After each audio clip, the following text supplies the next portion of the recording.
নমস্কাৰ এভৰিৱান, আপোনালোকে চাই আছে আমাৰ ইউটিউব চেনেল জিবিয়ান আসাম। আজি আপোনালোকক চলিত যি শিক্ষক নিযুক্তি আছে তো সেই সম্পৰ্কত কিছু খবৰ আহিছে, কিছু তথ্য আপোনালোকক জনাব বিচাৰিছোঁ। ভিডিঅ'টোৰ স্ক্ৰীনত আপোনালোকে নিশ্চয় দুখনকৈ পেপাৰ কাটিং দেখিবলৈ পাইছে। এইখন এখন শ্লাইড আৰু আন এখন শ্লাইডত আপোনালোকে নিশ্চয় দুখনকৈ পেপাৰ কাটিং দেখিবলৈ পাইছে। আৰু এই পেপাৰ কাটিং দুটাত যোৱা 6 মাৰ্চত প্ৰকাশিত প্ৰতিদিন অসমীয়া প্ৰতিদিনত প্ৰকাশিত এটা খবৰ সেইখিনি সম্পৰ্কত আহিছে। গতিকে গোটেইখিনি আপোনালোকক মই এই ভিডিঅ'টোৰ জৰিয়তে জনাই আছোঁ। আপোনালোকে ভিডিঅ'টো শেষলৈকে চাব আৰু শ্বেয়াৰ কৰিব, আৰু এতিয়ালৈকে যদি চেনেলটো ছাবস্ক্ৰাইব নাই কৰা কাইণ্ডলি ছাবস্ক্ৰাইবটো কৰি ল'ব।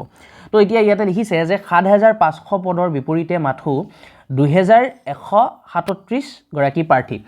এতিয়া এই ক্ষেত্ৰত এনেকৈ কিয় লিখিলে আপোনালোকে ভিডিঅ'টো শেষলৈকে চাই থাকিলে আপোনালোকে নিজেই গম পাব। গতিকে ইয়াতে লিখিছে যে 21 জন প্ৰাৰ্থীয়ে 2-3টা পদত আবেদন কৰাত আৰু হ্ৰাস পাব মুঠ প্ৰাৰ্থীৰ সংখ্যা। স্নাতক শিক্ষকক লৈ প্ৰমাণিত অসমীয়া প্ৰতিদিনৰ বাতৰি শিক্ষা বিভাগৰ তুগলকি কাণ্ডৰ বাবে খালী হৈ ৰ'ব 5 সহস্ৰাধিক পদ। 3 বছৰে টেট নপতাত BEd কৰিও আবেদন কৰিব নোৱাৰিলে শ শ শিক্ষিত নিবনুৱাই। গতিকে গ্ৰেজুৱেট শিক্ষকৰ যি নিযুক্তি প্ৰক্ৰিয়া সেই সম্পৰ্কতেই নিশ্চয় লিখিছে। আমি শেষলৈকে ভালকৈ গৈ থাকিলে গম পাম।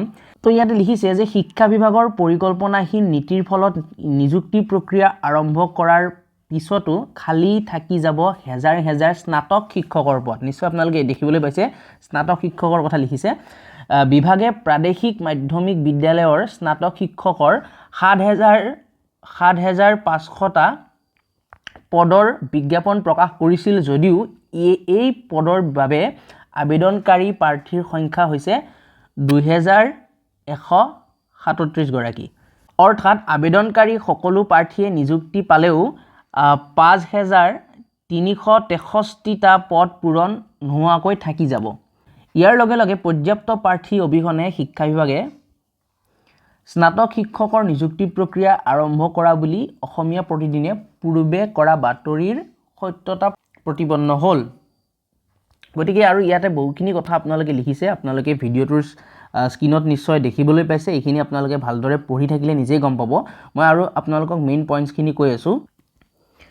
ইয়াতে যি বিজ্ঞাপন প্ৰকাশ পাইছিল সেই বিজ্ঞাপনৰ সম্পৰ্কত আৰু কিছু কথা লিখিছে। ইয়াতে নিশ্চয় আপোনালোকে দেখিবলৈ পাব যে ৭,৫০০টা পদৰ বিপৰীতে নথিপত্ৰ পৰীক্ষণৰ বাবে যোগ্য বিবেচিত হোৱা প্ৰাৰ্থীৰ সংখ্যা হৈছে ২,১৩৭ জন। ইতিমধ্যে মই ক'লোঁ, কিন্তু এই সংখ্যাৰ পৰাও প্ৰাৰ্থীৰ সংখ্যা হ্ৰাস পোৱাটো নিশ্চিত।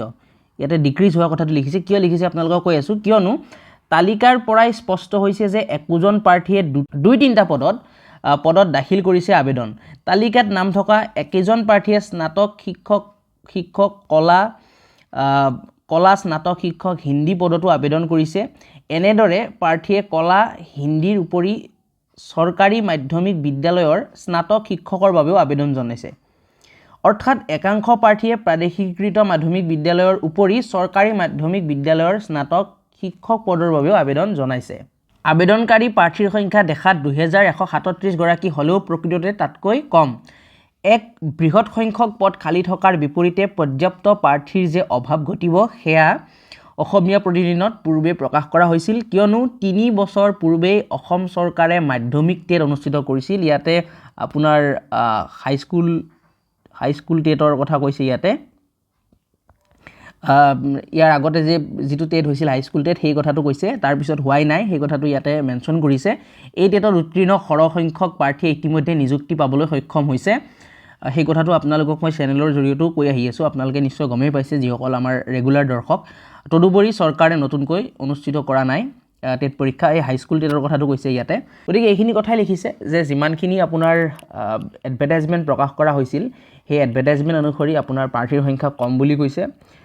আৰু যিহেতু হাইস্কুল টেট মানে ইয়াৰ আগত যিটো পাতিছিল 3 বছৰমান আগত, তাৰ পিছত আৰু পতাই নাই, সেইকাৰণে হাইস্কুল টেট পাছ কৰা প্ৰাৰ্থীৰ সংখ্যাও কম। এইখিনি কথাই একজেক্টলি লিখিছে ইয়াতে। তো আপোনালোকক এইখিনি মই তথ্য জনাই দিলোঁ। এতিয়া আপোনালোকৰ যদি কিবা ক'বলগীয়া থাকে বা কিবা যদি সুধিবলগীয়া থাকে তেনেহ'লে আপোনালোকে কমেণ্ট বক্সত নিশ্চয় কমেণ্ট কৰি আমাক জনাব পাৰে, আৰু ভিডিঅ'টো যিমান পাৰে আপোনালোকে শ্বেয়াৰ কৰিব। আৰু শেষত এটাই ৰিকুৱেষ্ট কৰিম যে চেনেলটো যদি ছাবস্ক্ৰাইব নাই কৰা কাইণ্ডলি ছাবস্ক্ৰাইব কৰিব। গতিকে আজিলৈ লগ পাম এটা নতুন ভিডিঅ'ৰ সৈতে। তেতিয়ালৈ ধন্যবাদ, নমস্কাৰ।